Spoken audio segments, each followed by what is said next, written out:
Hey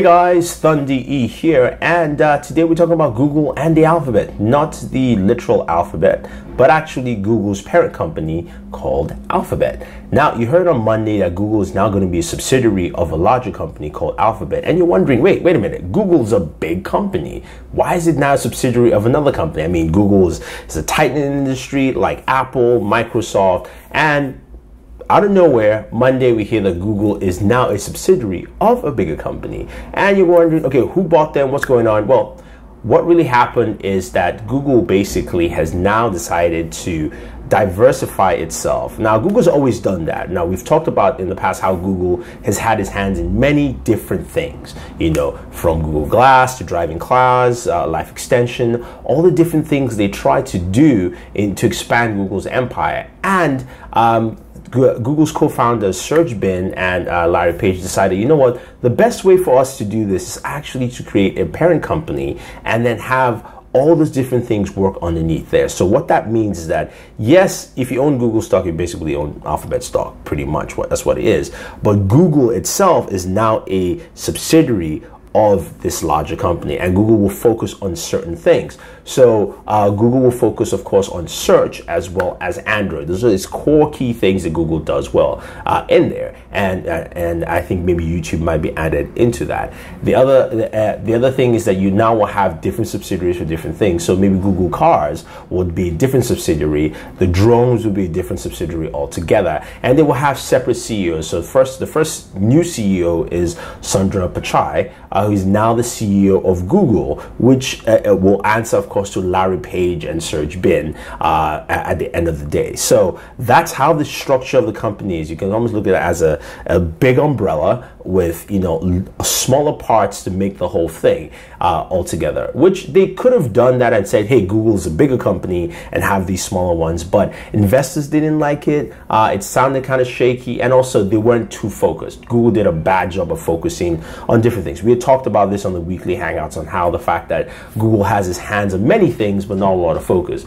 This allows them to do that, even though personally I'm not sure they still can, but it's a nice strategy to do that, where you have this umbrella company headed by the founders of Google, and then you now have Google and its different alphabetical subsidiaries basically creating new things and new innovation and expanding on what Google does. Now, you see a lot of articles here who said, look, Google is trying to avoid being Microsoft, being IBM and things like that. And that's very true. And, you know, because companies like Microsoft, for instance, you know, had a hard time changing and evolving who they are. So we saw that with how Microsoft had that very big shuffle, and, you know, we had to get a new CEO with Satya Nadella to actually change the company structure.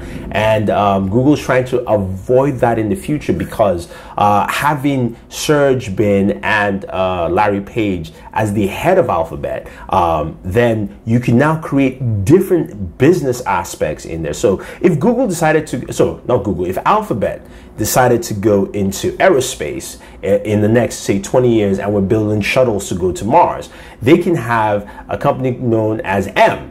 That is M Mars, whatever you want to call it. That will be the company that handles everything that goes to Mars. It's still part of the umbrella that started initially from Google. Also, you know, they talked about the self-driving cars. That could be an S company or an A as an automotive. So they basically said, look, we can have at least 26 different variations of companies here, because we've now created this new umbrella, and it helps us. And if a subsidiary isn't working well, we can either sell it off, or we can actually just say, you know, close it down, and that's it. So that helps Google maintain, again, I'm calling Google, but that helps Alphabet maintain its structural integrity and also grow forward. Right now, its main source of income is through Google, is through ad search, and of course, you know, YouTube, as well as Android. And those things will eventually either wither off or become tapered down. You need to expand your business, you know, sectors, and that's what they do with Alphabet. It's a nice idea. I do like it. It's going to be a little confusing as it moves forward, but I think a lot of people will be fine with it,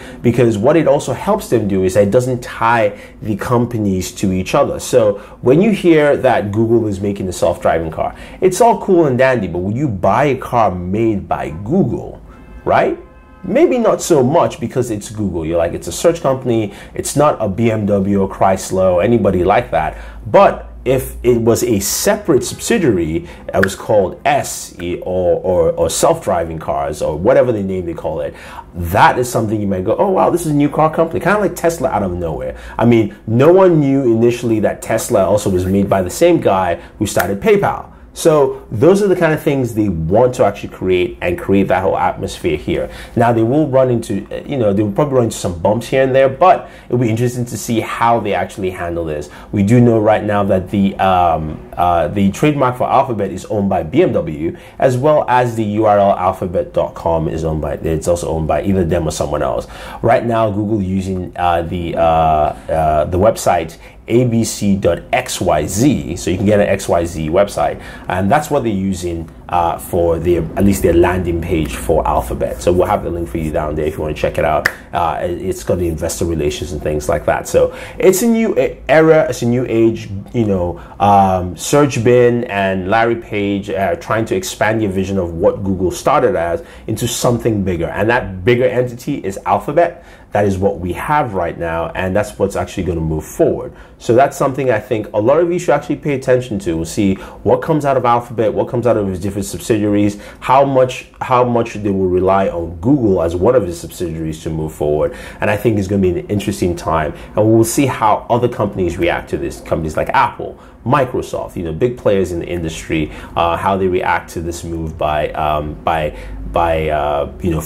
company formerly known as Google, now subsidiary of Alphabet, come together. So any question, guys, any comments, you want to add something to this that you think will be beneficial for other people to understand, let us know. Otherwise, don't forget to like this video, share this video, and favorite this video. Subscribe to the channel, and always enjoy your entertainment.